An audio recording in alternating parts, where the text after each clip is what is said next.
It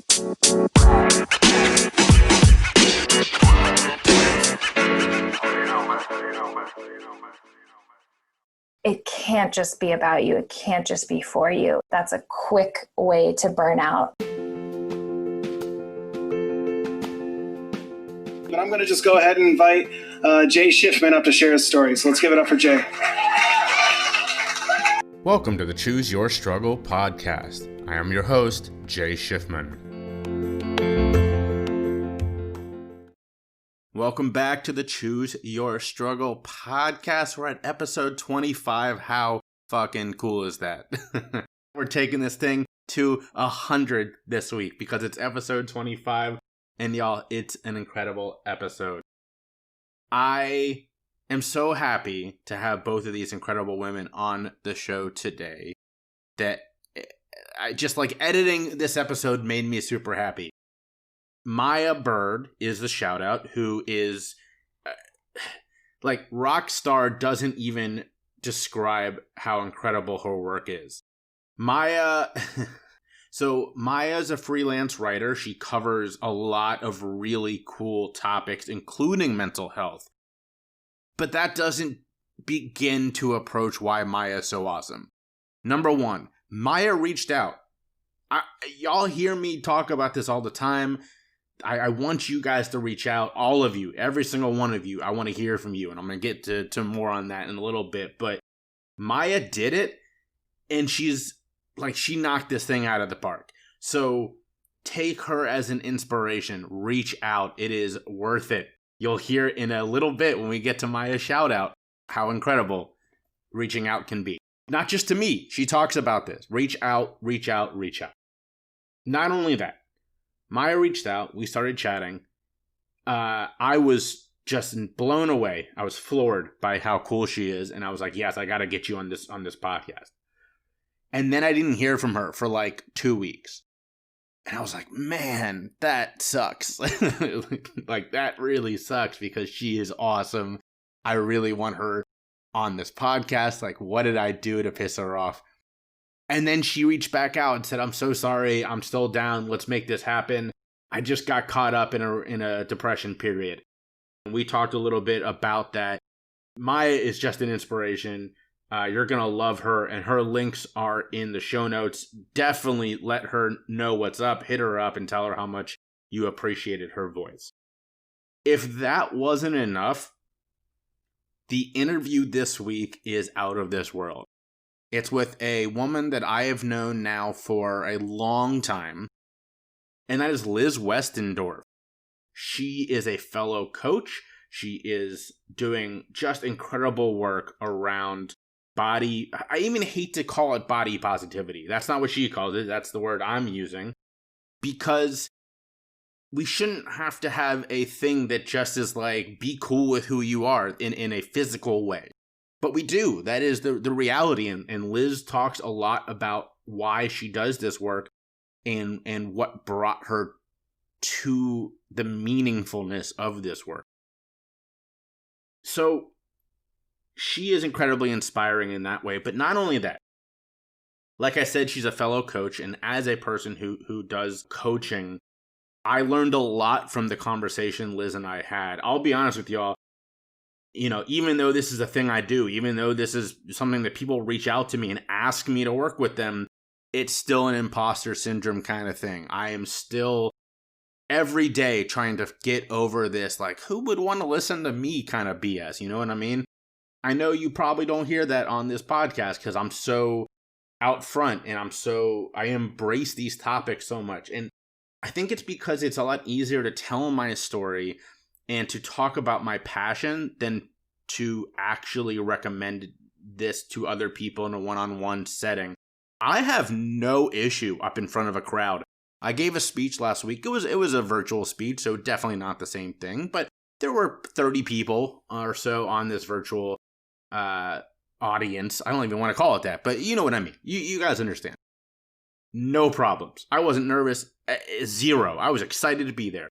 I've been up in front of crowds of 150, a couple hundred people.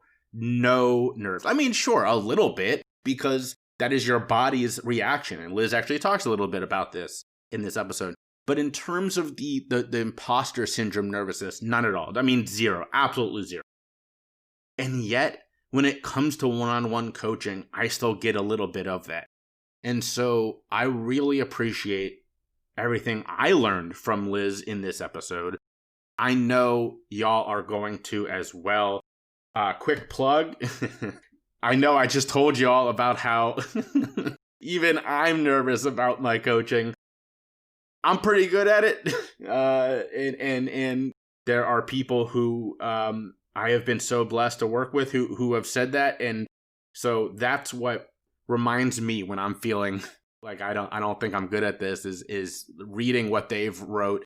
I do follow my own advice in that sense of keeping, you can call it a truth box, you can call it whatever you want, but basically it's just reminders of things people have said that are positive. So when that little voice in our heads is telling us that we suck, you can read it and remind yourself that no, there is a difference between very realistic concerns about something and your little voice that likes to tell you you're terrible. So that does help a lot. I've mentioned that on this podcast before, but if that's a thing that you're interested in, let me know and we can talk about that as well. But if you are looking for tips and tricks, ways to get better at your mental health on an everyday basis, not really the stuff you would work with a therapist on. Like I said, or like I do say all the time, I'm not a therapist. I never want to replace your therapist.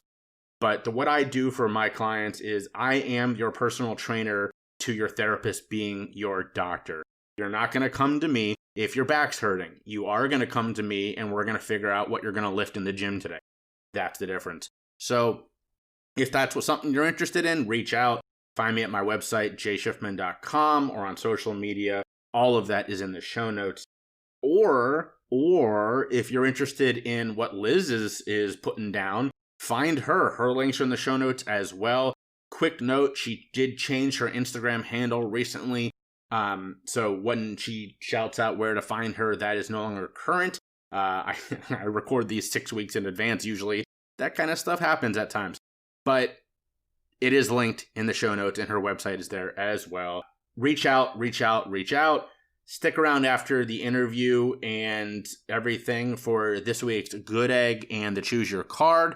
And I will catch you at the end of the episode.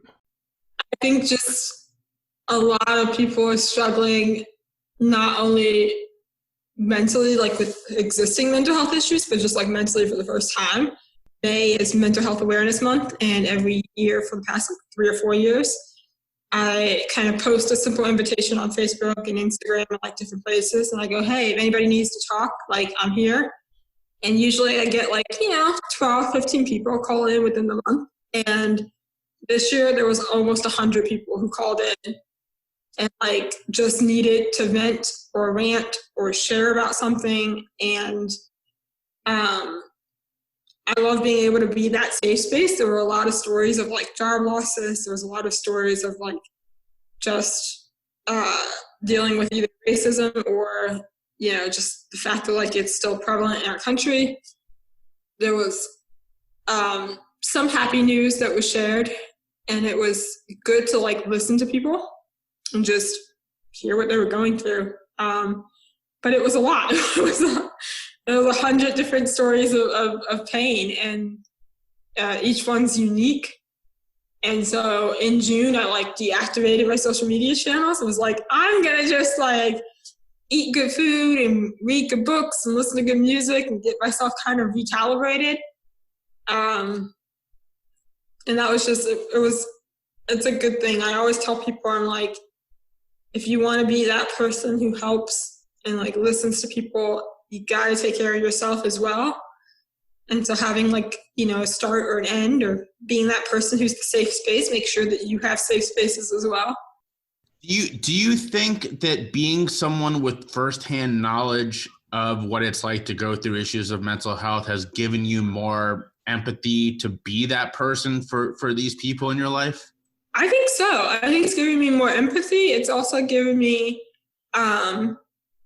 more, I would say, tools to kind of help people. So one of the questions that I ask people when they spill their heart and they're sharing their issues is I It's a specific question around if you need anything, let me help.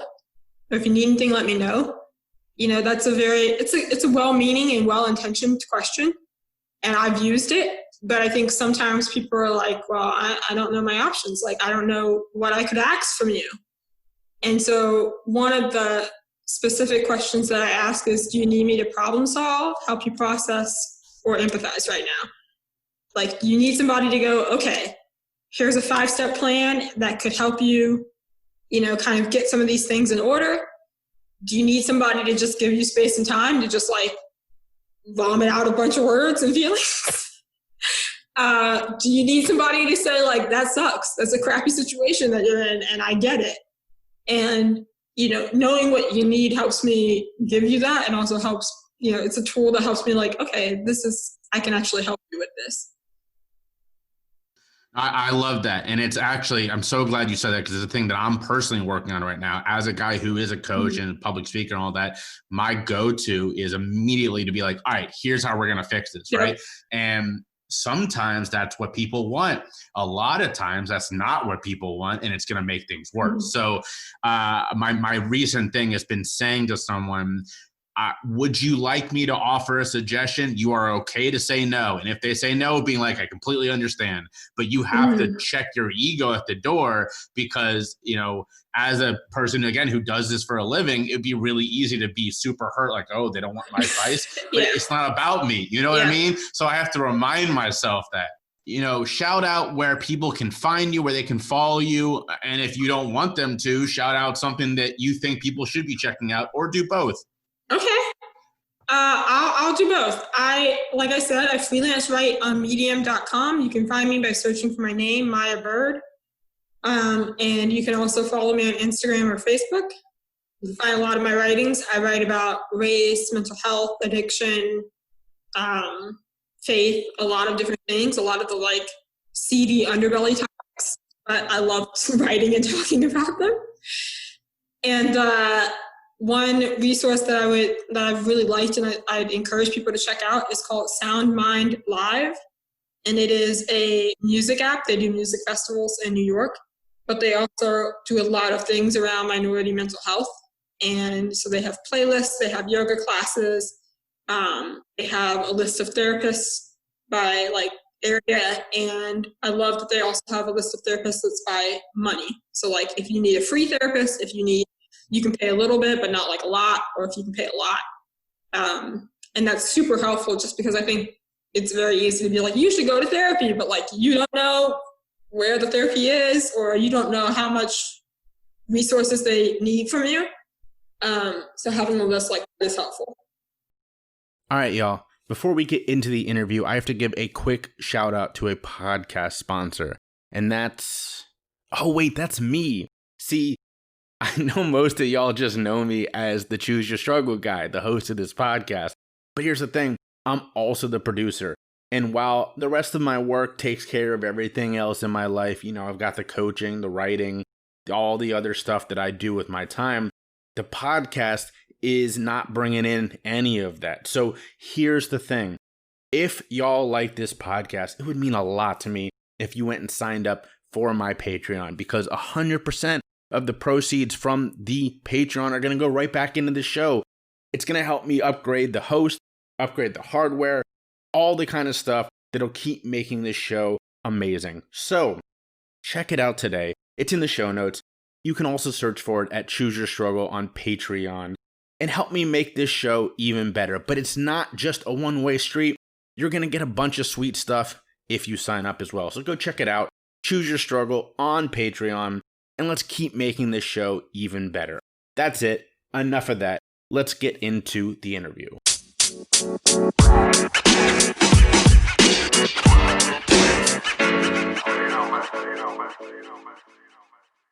My name is Liz Westendorf, and I am a somatic trauma resolution coach and embodiment guide, primarily working with women. Right now, I'm in Dublin, Ireland. Very cool. How long have you been in Dublin? It was a sort of unexpected relocation, but my partner is Irish, my fiance, and it's been about 6 months now, and we're in the process of like more fully relocating here. We didn't expect to kind of be moving back at this juncture, but here we are. Well, Mazel Tov on the engagement, and that's very cool. Dublin's awesome. I spent a week there in college, which I loved. Very cool city.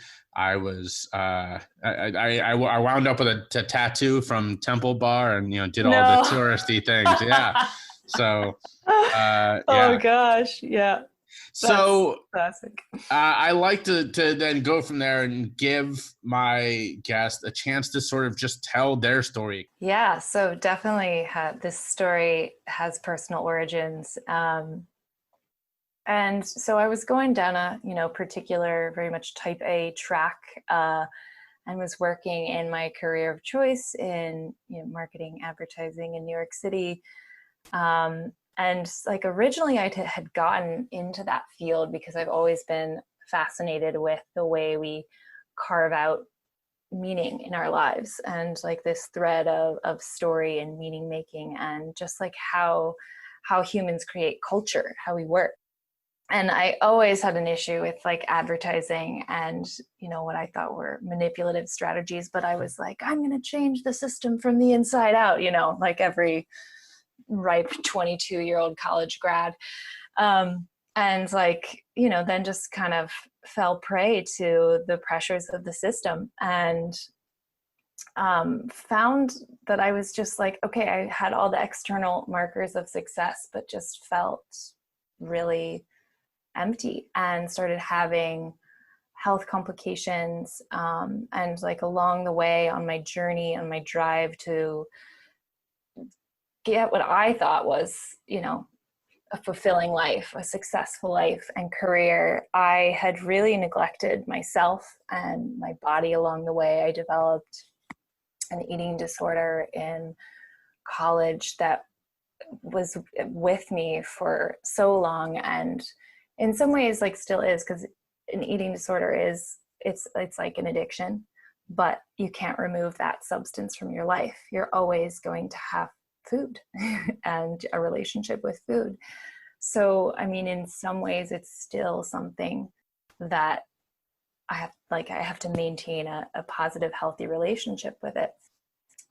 So even into my years in New York, I was still sort of working with that and just feeling so disconnected from my body, from myself, from my sovereignty, my power. And it was like the cues I was getting from my own health scares as like somebody in my mid-20s who was developing migraines and vertigo and just like not living a healthy lifestyle. I was like, okay, something has to give.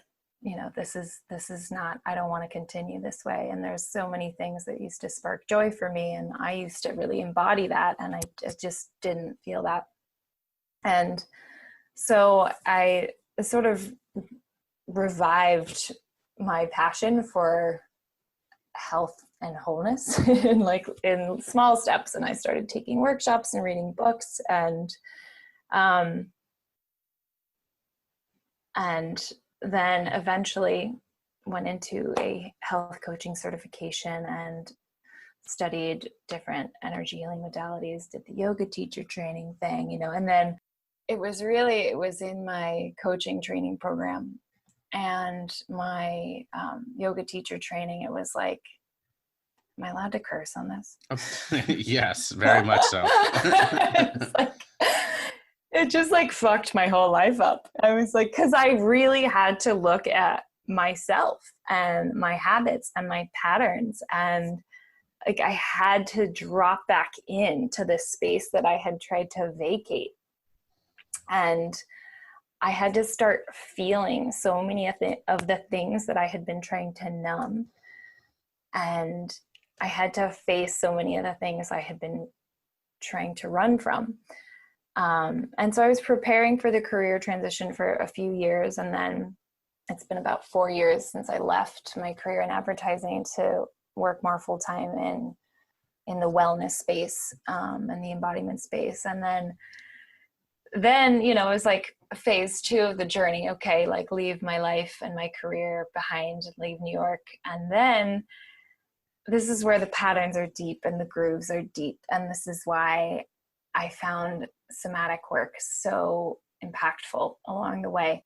So then I was just sort of like channeling a lot of the ways of moving through the world that I had done in a certain confine and context of like, you know, the career had been into like a new arena. And that was like, okay, being really intense about my wellness, about my spirituality, about my yoga, and like running in a whole different way, and running by traveling and going to, you know, do immersions and studies, and but like still not quite dropping in.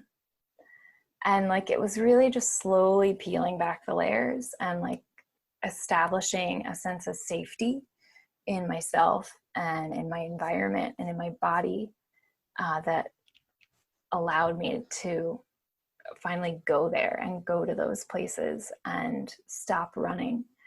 Where like originally I was doing more like nutrition, health coaching stuff, but it was like, it was never about like the food. It was about so much more, and the entire context, all the different ways that we feed and nourish ourselves.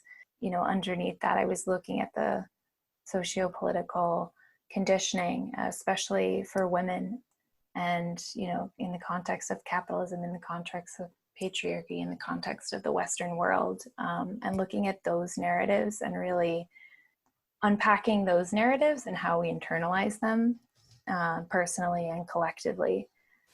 So in a lot of ways, my work is like, has inevitably a socio-political lens, and which I think like grounds some of the more like spiritual or sometimes esoteric and sometimes energetic work that we do, because it can't go anywhere if we're just stopping at ourselves. You know, if we're you know, trying to ascend and trying to reach nirvana or whatever it is, and we're not grounding it in the day-to-day or in our immediate communities, in our families, or, you know, in our churches or whatever. So how much of that do you think is because of the way we are taught from a young age?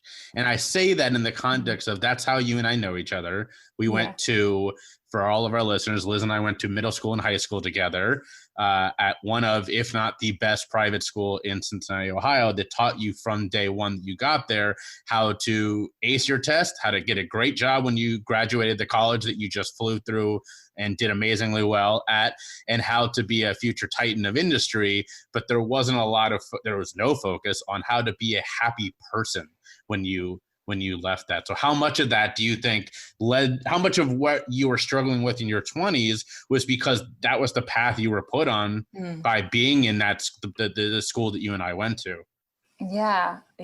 And I mean, it was definitely like a privilege and a choice for me to be going to that school. And like it was reinforced at home, like pretty regularly, because I was on a scholarship that, like, you know, I kind of needed to earn my keep. And it was the same in college with scholarships. Like I was working really hard, and I knew, like, I was also like, oh, I don't belong here too. And, you know, there's like this idea of have and have not.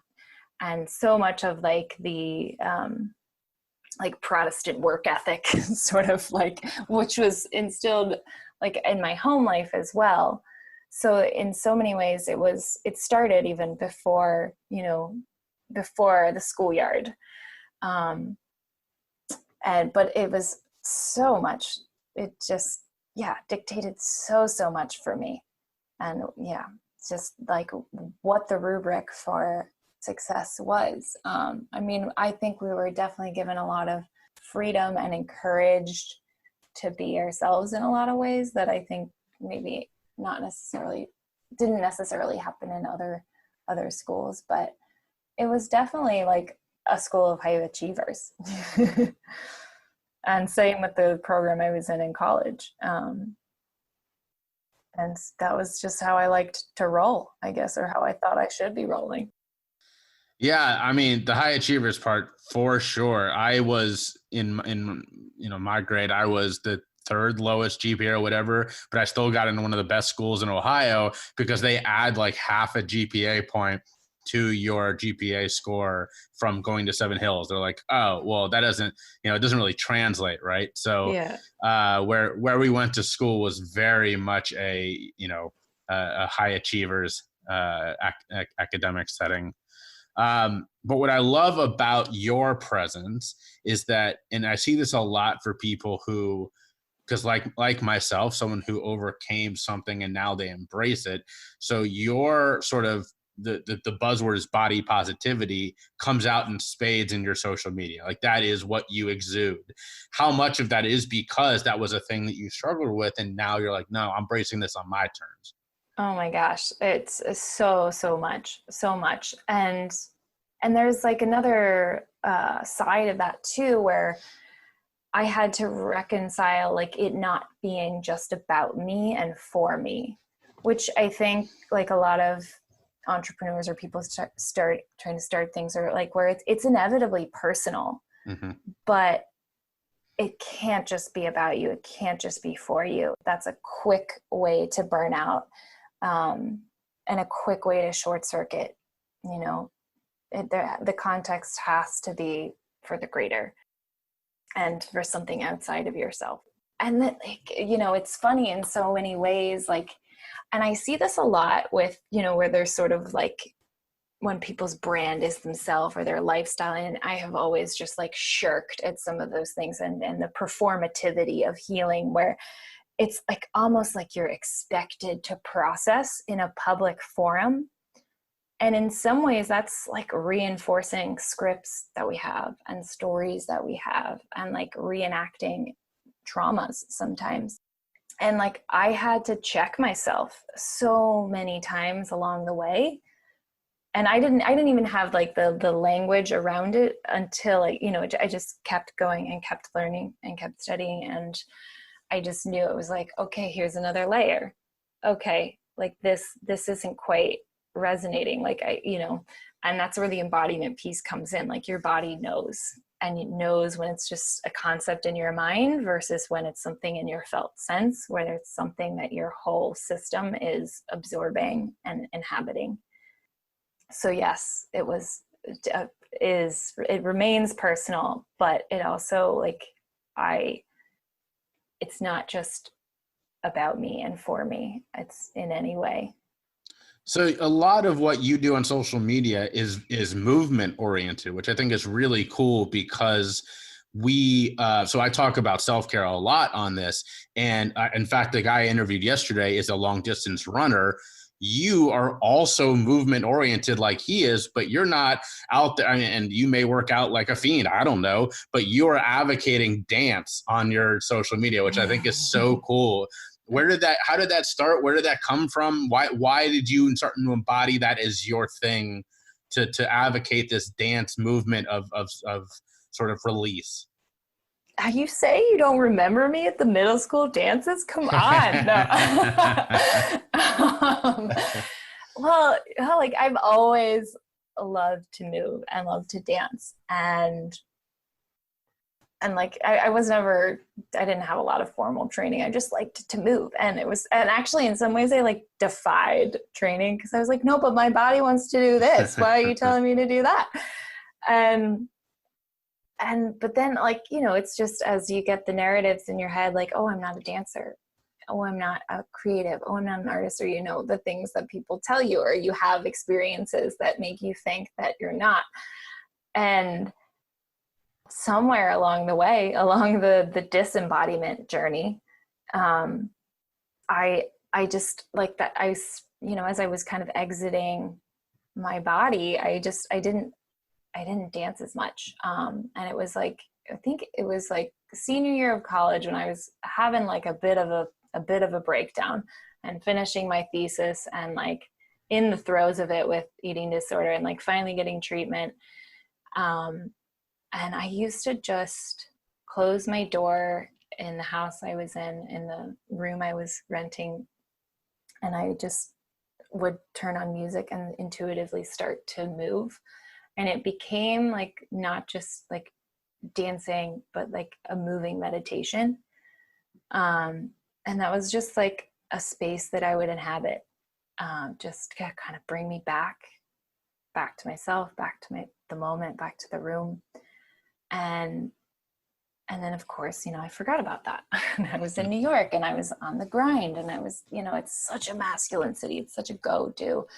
And I was working full time. I was coaching a few clients. I was finishing up coaching school, and I was doing yoga training. And these were all like supposed to be focused on the body, except for my career in advertising. And I was like, oh my God, I feel actually like so out of myself, so in disconnection. And I was like othering myself and my body, and like poking and analyzing and studying. And I was like, oh, when did I stop like enjoying being in this? And when did I stop moving? When did I stop dancing? So I did a little challenge, and I called it Daily Dance December. And I was like, I'm going to dance for one song every day.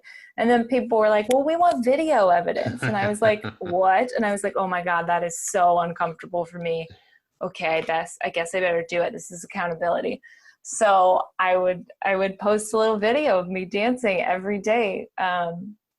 And it was just like, that was in and of itself was such a journey, watching yourself dance. And then knowing you're being watched, or you're going to be watched, and like how that kicks in. But that journey like reignited my passion for movement, for dance. And I started to go to things like 5 Rhythms, where it's like conscious dance and you're moving. It is more of like an emphasis on a moving meditation, and sort of studying on a deeper level things that I think my body knew and I innately knew. But it's just such a way to drop out of our heads, and kind of go through, when I facilitate dance journeys, it's like an emotional journey through the physical body. And it's like movement as metaphor, movement as meditation. And it's great. Like nobody cares what you look like. You show up and you move, and like staying present with what comes up can be really uncomfortable, but it's also it's so freeing. So amazing. So I want to talk about that idea of uncomfortable, but before we continue, I want to pause and give all my listeners a chance to find you. So shout out where they can follow you, and I'll also put links in the show notes. Yeah. So my name is Liz Westendorf, and currently I'm on Instagram as Body Prayer. That's body_prayer, or you can search my name, Liz Westendorf. And then it's bodyprayer.me is the URL. Are you ready to take your hemp experience to a whole new level? Because if so, I want to tell you about my sponsor, Mountain Made. Their puff line of smokable flower is unreal.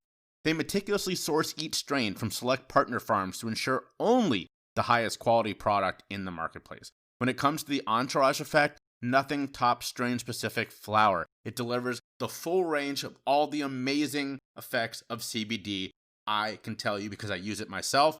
With 0.7 grams of premium full flower inside of each pre-roll, you'll be ready to maximize your personal summit whenever you smoke. So check out Mountain Made today and grab a puff. They're federally compliant with less than 0.3% THC, which means they ship nationwide. All right, I'm going to grab a puff, and let's get back to the episode.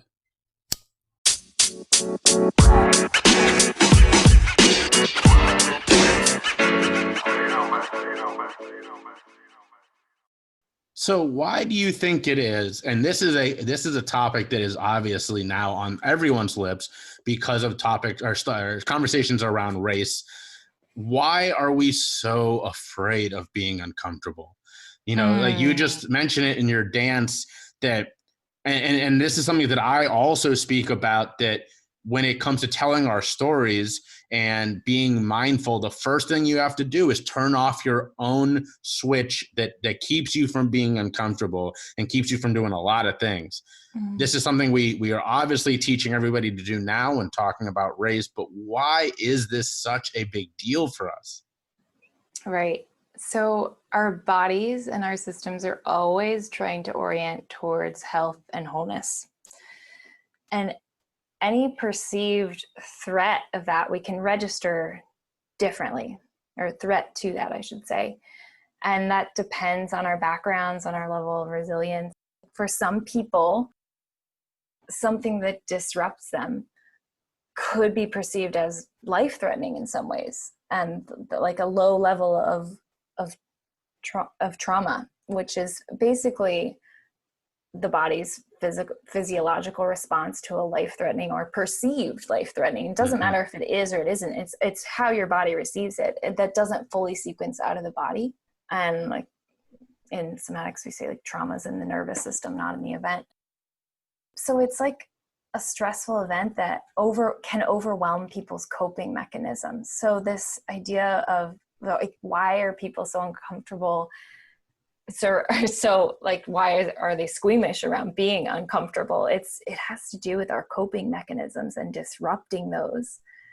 And I mean, but there's so much in that edge of discomfort. And when I work with people too, I like to caution them of like understanding what is a growth edge or what is like a hard no, this is not a safe space for me to be in, or I need support to go here, which is like for some people in the racial unrest right now. And in the conversations, I was hosting a conversation yesterday to help people orient into their nervous systems and kind of recognize some of the things that might be getting kicked up for them, so that they were responding not from a place of reactivity or the reptilian brain, but they could be more cognitively online and engaged and start to disrupt that response.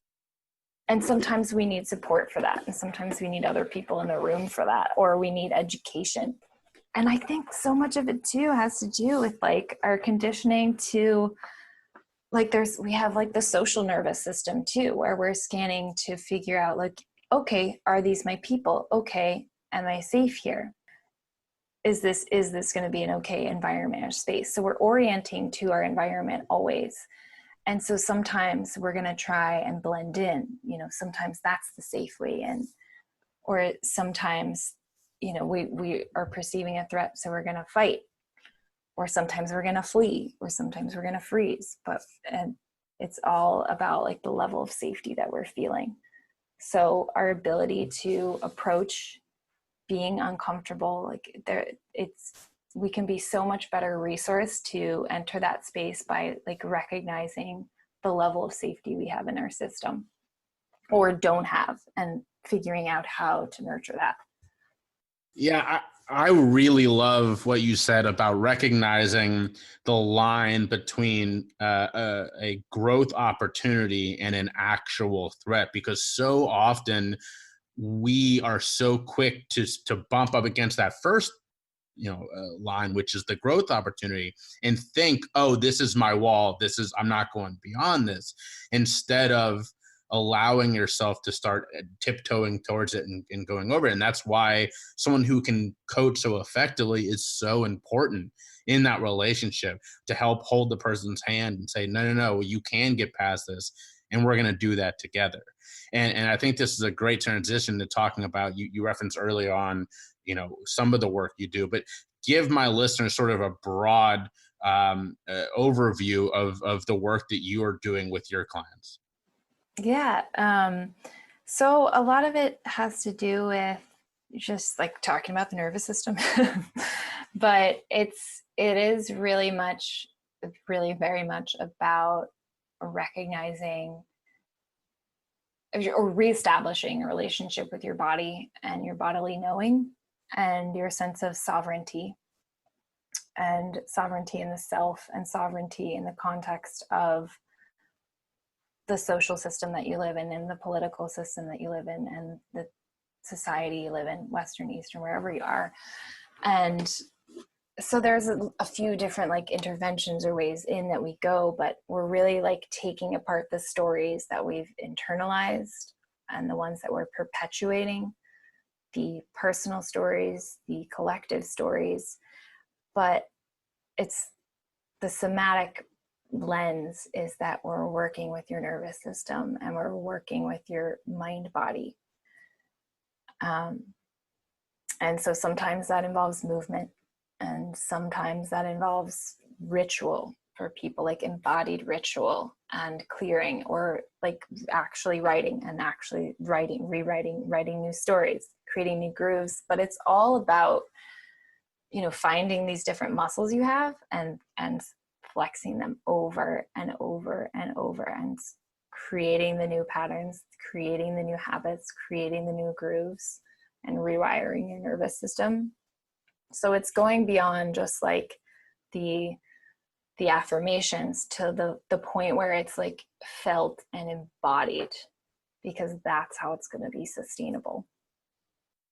So I love that you touched on sort of getting to the root cause of some of the stories that we tell ourselves and rewriting those, because that's such an important piece that, and we see this all the time. And if you are a person alive, this is a thing that you need to work on, that we don't even realize, I believe at times, just how much we are holding ourselves back by living some of those things that we have just decided are true without challenging them.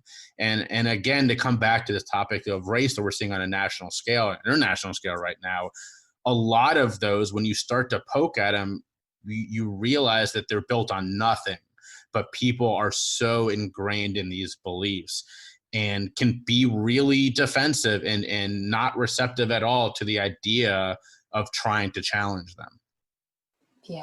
Yeah.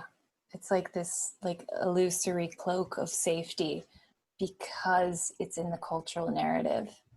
And like that, I mean, that has to do with like one of those nervous system responses I was talking to, like the fitting in, sort of camouflaging yourself with your environment. Or like the fawning is another one, where it's you're like being nice, appeasing, acquiescing, showing that you're good. Mm-hmm. And so disrupting those is uncomfortable sometimes, or you're like, but then it's like, it's funny when you speak up, sometimes you're like, I take issue with this, and you think you're going to be the only one, and other people are like, oh, thank God you said that, I do too, and then you're like, oh, I'm not alone. And it just takes like, it's one grain of sand to tip the scale. That's so true. So my wife and I are going through that right now. We live in Charleston, South Carolina for the last year near her family. And we're already planning our exit, mostly because the ingrained Southern niceties around racism are so strong around here that I wouldn't say we've become exiles, because no one cares enough for us to be exiles, but we have 100% had bridges burned over the last couple of weeks, because we've challenged people to say, hey, we're not okay with what you're saying and what you're doing. And their responses have been to sort of cut it off. But on a farther back scale, when I first started telling my story about being in recovery, I'm now 10 years in recovery, and I started speaking out 5 years into that. 2 people from my graduating class at Seven Hills who were in Mrs. Koo's math class with me reached out independently to say, my story is almost exactly the same to yours. We were all in the same class, and we went through very similar struggles with prescription pills and all this kind of stuff. And none of us knew it, because we weren't talking about it back then. But now we were all kind of like, wow, that's amazing that we were sitting 2 feet away from each other and no idea that we were going through this. And it's exactly what you said. It's that fear of speaking up and being alone, when in reality, if I had said something back then, who knows what different path it would have gone on. Yeah. And it takes courage to speak your truth, speak your story, to be seen, to be witnessed, Yeah, it does. And I like to say whenever I speak that I can't wait for the day that someone will tell me that I'm courageous for getting through what I went through and not for telling the story. That to me is a very big distinction. And so the story I always tell is my aunt is currently going through chemo, and people tell her all the time she's brave for going through that. But then when I tell my story, they're like, oh, you're so brave for speaking up. And it's like, but why is that different? I can't wait to get to a time where the response is the exact same, which is, oh, you're so brave, or props to you for making it through, and not just props to you for speaking up about it. Right.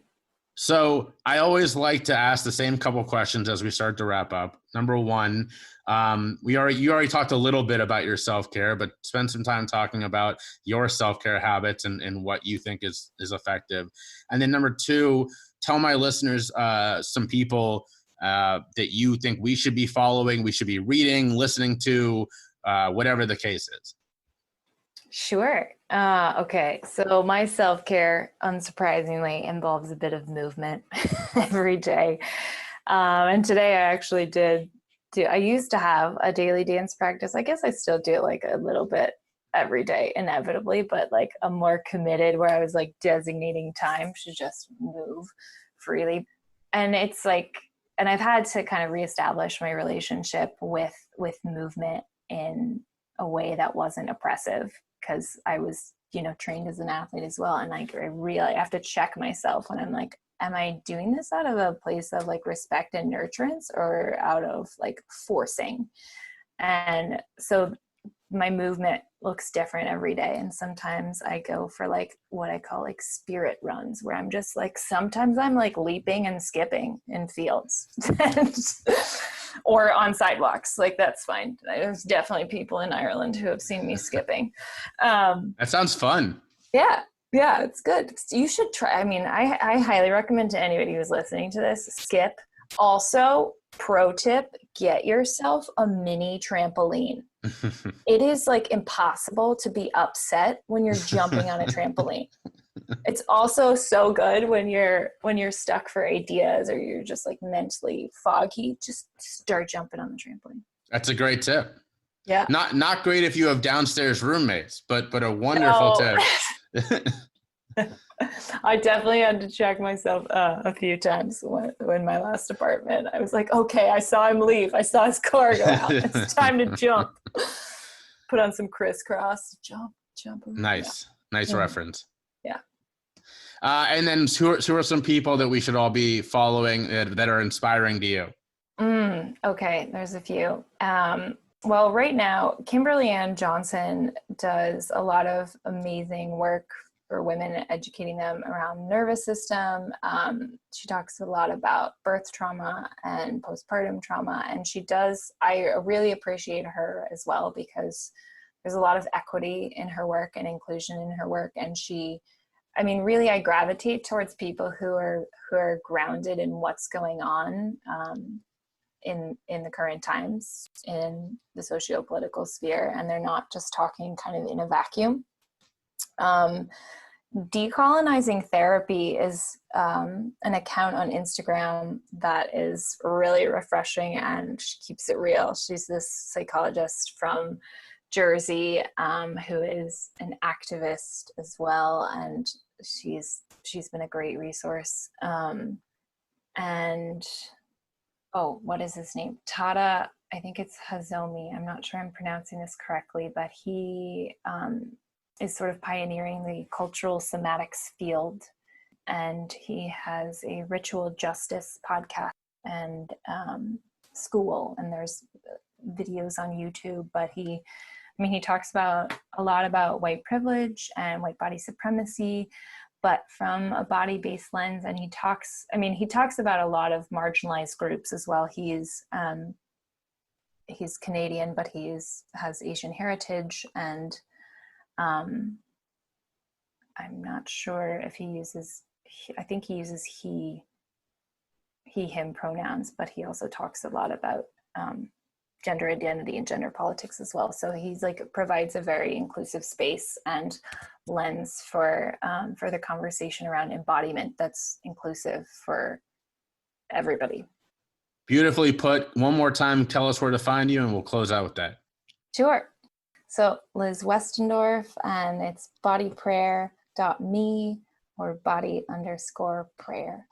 Have you ever thought about starting your own podcast and then thought, man, I don't even know where to begin? Well, I have the perfect answer for you. It's Anchor.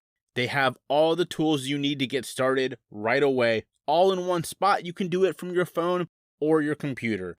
They'll even distribute for you, so you don't have to go looking for places to get your podcast out. But the best part is it's all free. That's right, you can sign up today without any hassle at all. You can even start making money right from the beginning. It's everything you need in a podcast in one place. So check it out today. Go to anchor.fm or download the free Anchor app to get started.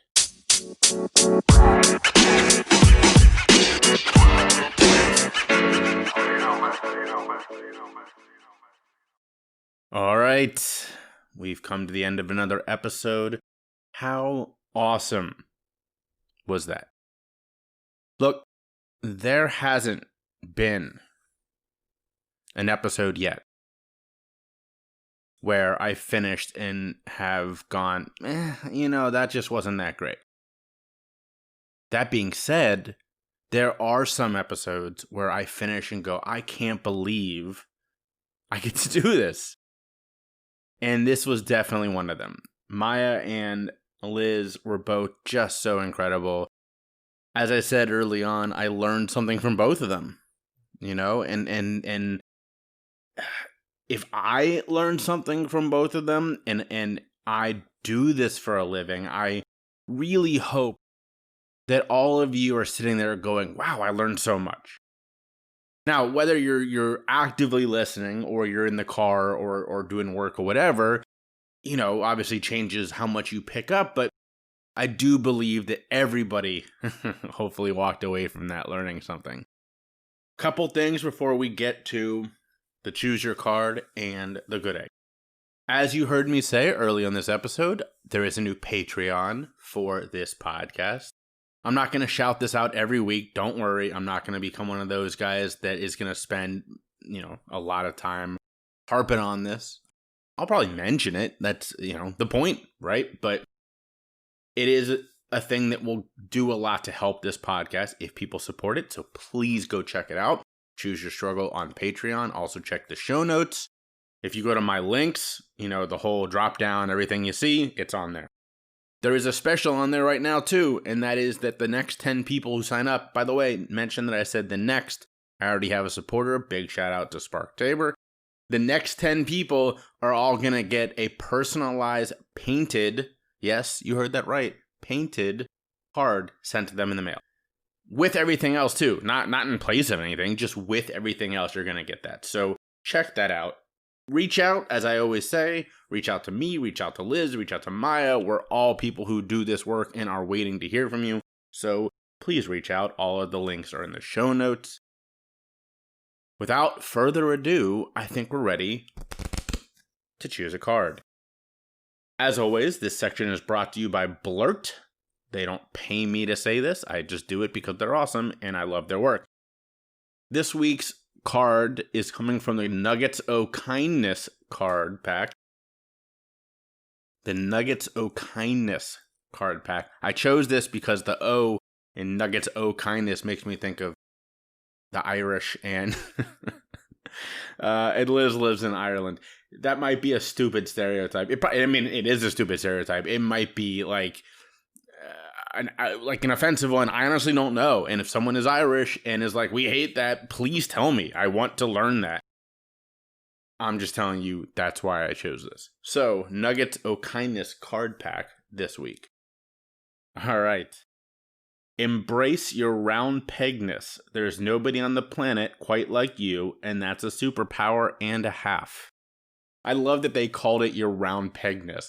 That is wonderful. You are not 1 in a million. You're not even 1 in a billion, because that would mean that there are, 7, 8 people just like you? Nope. You are more than that. So embrace your uniqueness, your round pegness, as they said. That's your card for this week. I hope you enjoyed it. Your good egg is simple. You ready for this? I think you all can do it. In fact, let me rephrase that. I know you all can do it. Wear a fucking mask. It's that simple. Wear a mask. My wife and I found out that we had been exposed recently. My good friend and his girlfriend found out that they had been exposed. And here's the thing. We are all people who are being super, my wife and I aren't leaving the house right now except to go to the grocery store and get like food. Like that's it, food. But just wear a mask. It's just that simple. Even our president is now doing it. And I can't believe that that's the low bar, but it is. Wear a mask. That's your good egg. Show others that you care about them. Oh, and by the way, I swear to God, if I see you with your mask on and your nose out, oh man, wear a mask. Show your empathy. Show your vulnerability. Spread your love and choose your struggle.